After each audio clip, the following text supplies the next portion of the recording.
Your Excellency, Prime Minister Kamala Prasad Vishesarji, Honorable President of the Senate, Mr. Wade Mark, Honorable Speaker, Mr. Jagdev Singh, Honorable Ministers, distinguished members of Parliament, Namaskar, Suprabhat, good morning. I am deeply honored to stand before you, the elected representatives of a proud democracy and a friendly nation. I bring greetings from 1.4 billion people of India.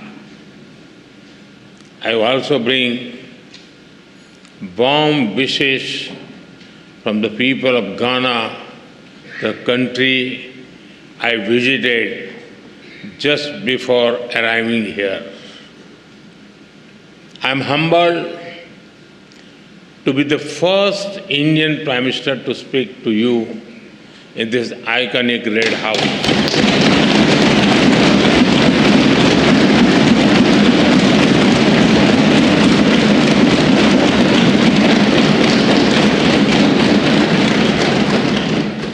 This historic red building has seen struggles and sacrifices of the people of Trinidad and Tobago for freedom and dignity.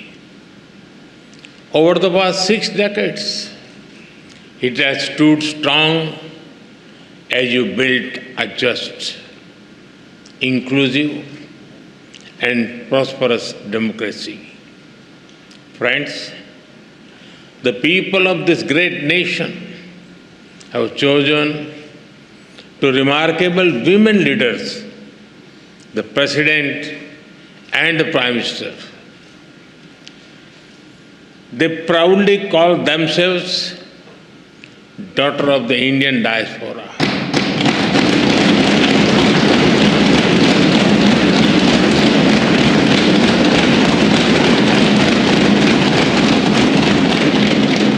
They take pride in their Indian heritage.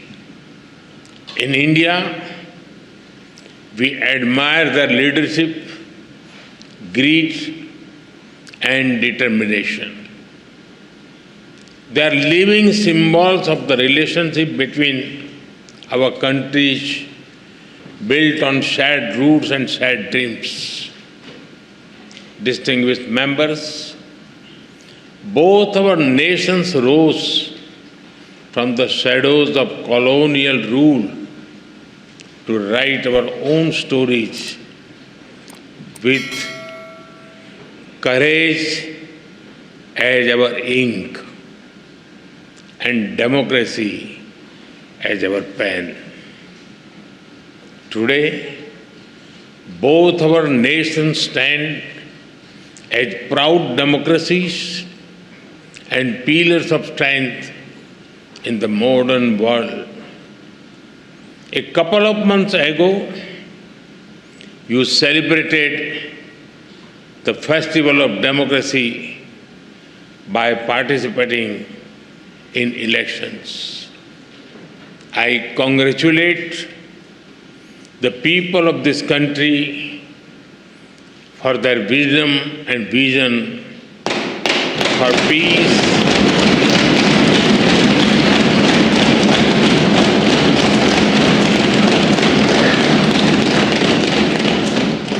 peace, stability, and prosperity.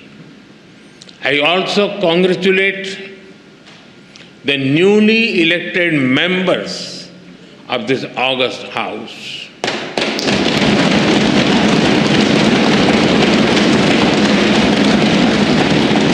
I extend special greetings to Prime Minister Kamalaji for forming the government once again.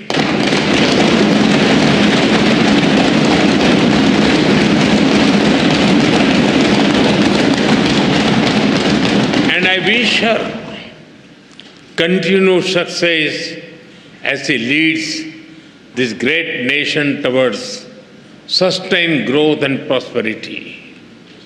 Friends, when I look at the golden words of the Speaker's chair from the people of India to the people of Trinidad and Tobago, I feel a deep sense of emotion. That chair is not just a piece of furniture, but a powerful symbol of the friendship and trust between our two nations.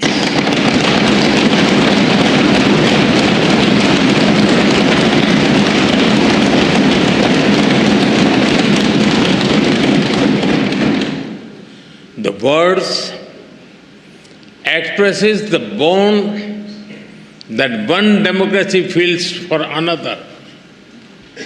आप सभी जानते हैं, भारतीयों के लिए democracy सिर्फ एक political model भर नहीं है, हमारे लिए ये वे ऑफ लाइफ है, हमारी हजारों वर्षों की महान विरासत है। इस संसद में भी कई साथी ऐसे हैं जिनके पूर्वज बिहार से हैं। वो बिहार जो महाजनपदों यानी एंशियंट रिपब्लिक्स की भूमि है। In India, democracy is not just a political system, for us it is a way of life. Your parliament also has some members whose forefathers were from the Indian state of Bihar, which is famous for centers like Vaishali. Friends, there is a natural warmth in the connection between our two countries. I must say, Indians are among the most passionate fans of the West Indies cricket team. We cheer for them with all our heart, except when they are playing against India. The relationship between our two countries is based on the foundation of centuries-old bonds. 180 years ago, the first Indians arrived on this land after a long and hard journey. Oceans away, the Indian beats blended beautifully with the Caribbean rhythm. Here, Bhojpuri found harmony with Creole. Dal puri met doubles and tabla met the steel pan.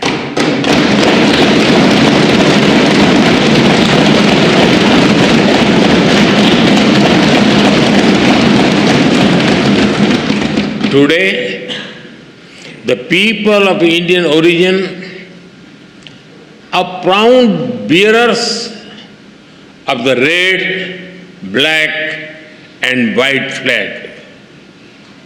From politics to poetry, cricket to commerce, calypso to chutney, they contribute to every field. They are an integral part of the vibrant diversity that you all respect.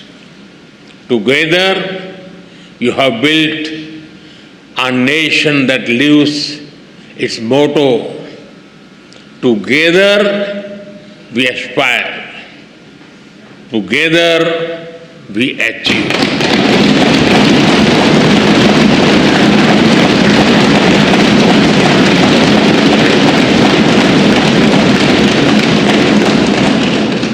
Friends, earlier today, Her Excellency, the President graciously conferred upon me this country's highest national award. I accept it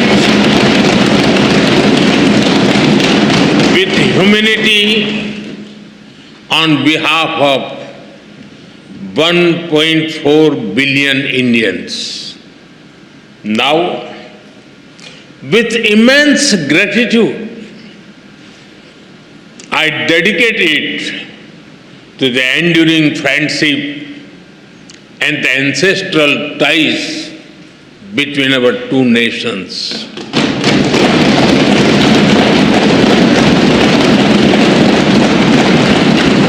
Friends, I'm delighted to so many women members in this house. Respect for women is deeply rooted in Indian culture.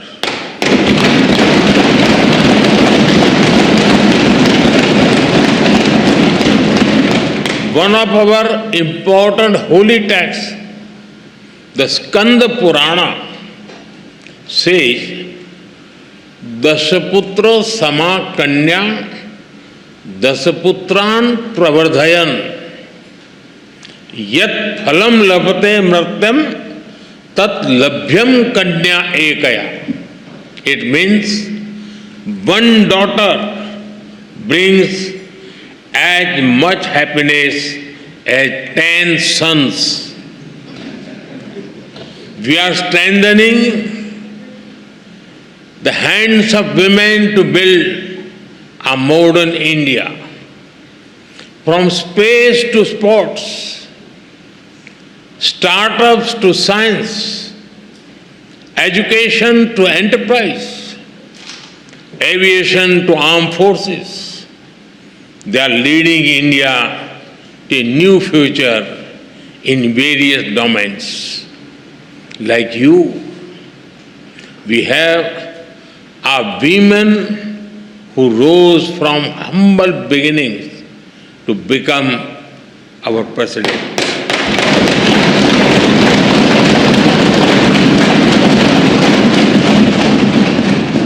Two years ago, the Indian Parliament took a historic step, which decided to ensure a 33% reservation for women in Parliament and state assemblies.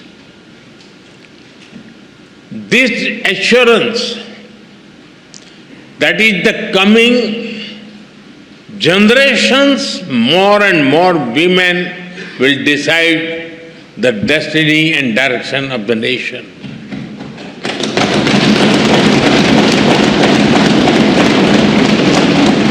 Women leaders are also thriving at the grassroots in India.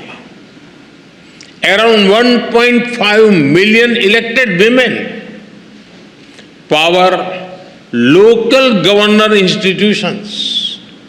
We are in an era of women-led development.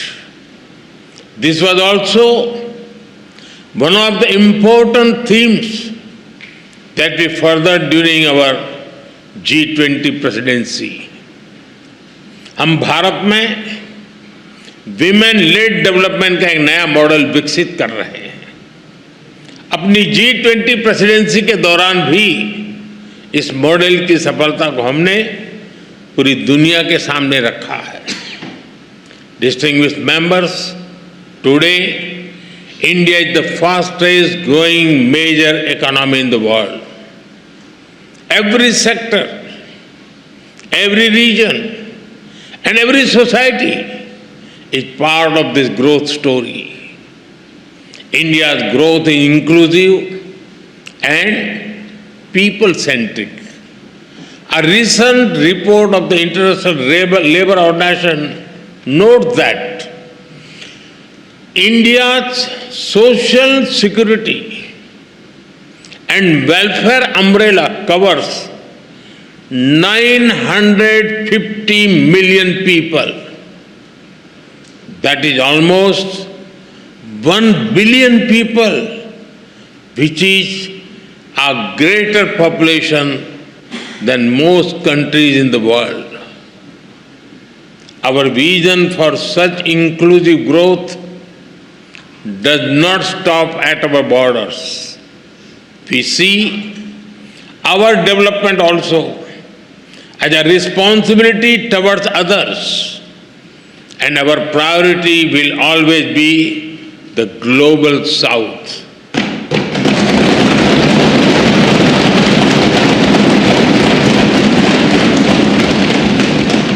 With the same spirit, we are deepening our relations with Trinidad and Tobago. Our trade will continue to grow. We will encourage our businesses to invest more in this country. Our development partnership will expand. Training capacity, building, and skill development will keep human development as its center. Health has been and will remain a key part of our partnership. Many Indian doctors and healthcare workers have been serving here with distinction. We are glad that you have decided to recognize Indian medical standards. This will ensure access to high quality, affordable medicine for all. We also welcome your decision to adopt the UPI digital payment system. It is a major step forward. UPI has revolutionized digital payments in India. Powered by the platform, India has become the nation with the highest number of real-time digital payments in the world.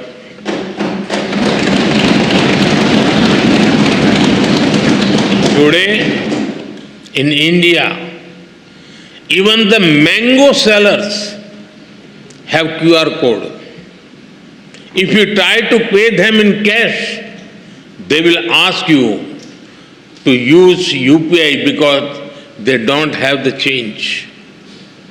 We are also keen to collaborate on other digital innovations. As India develops AI tools to foster growth and development in the global South, Trinidad and Tobago will be a priority nation for us.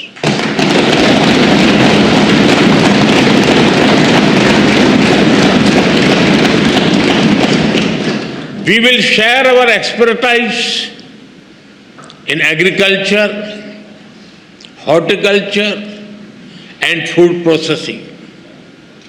Machinery from India will support your agro industry. And because development is about dignity, we will organize an artificial limb fitment camp and differently able citizens here.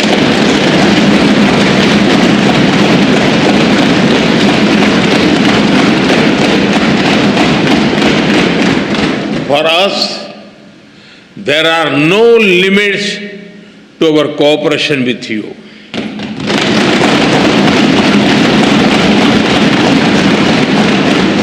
We will always be guided by your needs and priorities. Friends, synergy between our nations holds immense promise.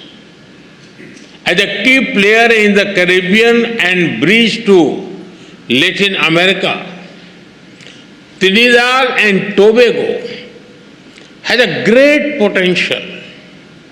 I am sure that our ties will help us forge a stronger connection with the wider region, building on the momentum of the second India CARICOM Summit, we are eager to collaborate on initiatives that enhance trade and investment, build infrastructure and mobility, implement community development projects, and above all, support capacity building, training and skill development on a large scale. Friends, I also see our partnership in a larger global framework. The scale and speed of change in the world is unprecedented. There are fundamental shifts in the nature of politics and power. Free trade is under pressure. There are growing global divisions, disputes, and disparities. The world is faced with challenges of climate change, food, health, and energy security. Terrorism remains a pressing threat. Colonial rules of the past may have ended, but their shadows linger in new forms. There are new challenges in space and cyber security. Artificial intelligence is unlocking the new opportunities as well as risk. The old institutions are struggling to deliver peace and progress. At the same time, the global south is rising. They wish to see a new and fairer world order. When the United Nations turned 75, there was great hope across the developing world. A hope that long pending reforms would be realized, that their voices would finally be heard. But that hope has turned into disappointment.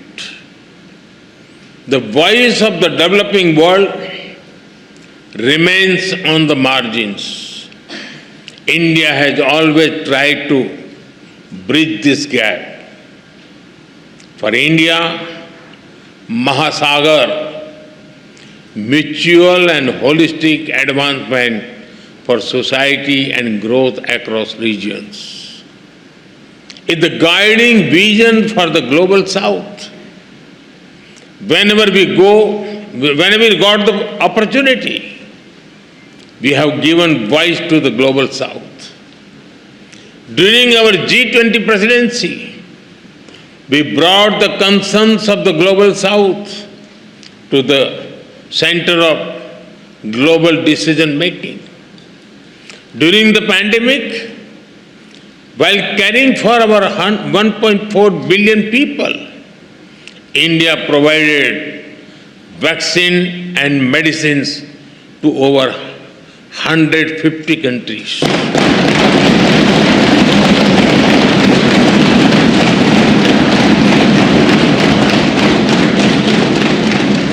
In times of disaster, we have responded swiftly with aid, relief, and solidarity. Our development partnerships are demand-driven, respectful, and without conditions. Distinguished members, it is time for us to work together to give the global south its rightful seat at the right table.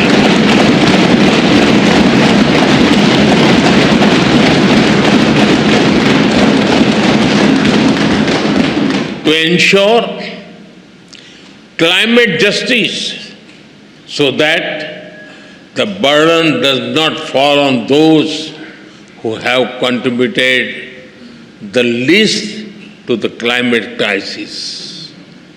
we consider Trinidad and Tobago an important partner in this endeavor.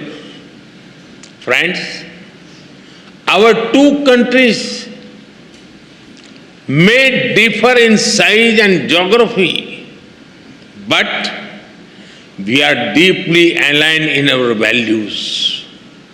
We are proud democracies. We believe in dialogue, sovereignty, multilateralism, and human dignity. In these times of conflicts, we must remain true to those values. Terrorism is the enemy of humanity. This very Red House has itself witnessed the wounds of terror and the loss of innocent blood. We must stand united to deny terrorism any shelter or space. We thank the people and the government of this country for standing with us in our fight against terrorism. Friends, our forefathers struggled, sacrificed, and had dreams of better lives for future generations.